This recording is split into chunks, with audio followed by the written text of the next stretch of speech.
Hi అండి, నమస్తే. ఈ వీడియోలో మంచి స్నాక్స్ ఎలా చేసుకోవాలో చూపిస్తాను. లోపల సాఫ్ట్గా, పైన క్రిస్పీగా ఎవరైనా ఇష్టపడతారు. చాలా టేస్టీగా ఉంటాయి.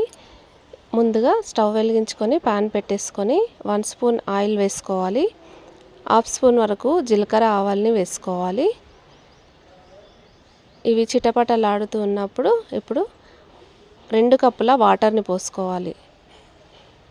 ఇదే కప్పుతో మనము ఉప్మా రవ్వను కూడా తీసుకోవాలి. అదేనండి, బొంబాయి రవ్వను కూడా 1 కప్పు తీసుకోవాలి. 2 కప్పుల వాటర్ని తీసుకోవాలి. ఇప్పుడు రుచికి సరిపడా సాల్ట్ వేసుకోవాలి. 1/2 స్పూన్ వరకు కారం పొడి వేసుకోవాలి. 1/2 స్పూన్ మిరియాల పొడి వేసుకోవాలి. చాట్ మసాలా 1 స్పూన్ వేసుకోవాలి. వీటిని బాగా మరిగించుకోవాలి వాటర్ని. ఈ స్నాక్స్కి ఇంగ్రీడియంట్స్ కూడా చాలా తక్కువ పడతాయి. ట్రై చేయండి. ఇప్పుడు ఈ వాటర్ మరుగుతూ ఉన్నప్పుడు రవ్వని ఉండలు కట్టకుండా కొంచెం కొంచెం వేసుకుంటూ కలుపుకోవాలి. 5 మినిట్స్ ఇలా ఉడికించుకోవాలి లో ఫ్లేమ్లో పెట్టుకొని. ఈ వీడియో కనుక ఫస్ట్ టైం చూసినట్టయితే సబ్స్క్రైబ్ చేసుకోండి.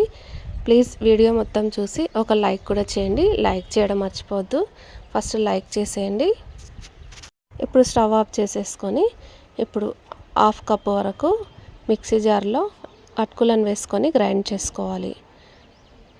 ఇప్పుడు ఒక ప్లేట్లోకి వేసుకొని చల్లారనివ్వాలి. ఇలా చల్లారిన తర్వాత అటుకుల పొడిని కూడా వేసుకొని కలిపేసుకోవాలి.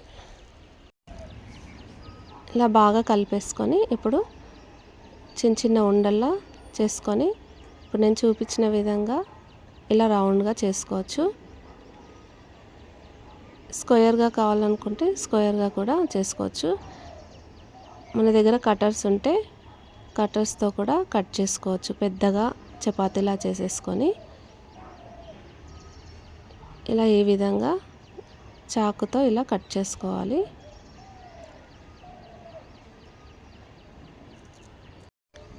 సర్కిల్ ఆకారంలో చేసుకోవచ్చు. ఇలా స్క్వేర్లా కూడా చేసుకోవచ్చు. సర్కిల్లో చేసుకొని సైడ్లో కట్ చేసుకుంటే ఇలా స్క్వేర్గా వచ్చేస్తుంది. అన్నిటినీ ఇలా రెడీ చేసుకొని ఇప్పుడు డీప్ ఫ్రైకి సరిపడా ఆయిల్ని పెట్టేసుకోవాలి. ఆయిల్ వేడెక్కగానే మీడియం ఫ్లేమ్లోనే ఫ్రై చేసుకోవాలి. హై ఫ్లేమ్లో పెట్టుకుంటే మాత్రం మాడిపోతాయి. మీడియం ఫ్లేమ్లోనే ఫ్రై చేయండి. మనకు ఫ్రై అవ్వగానే తెలుస్తుంది.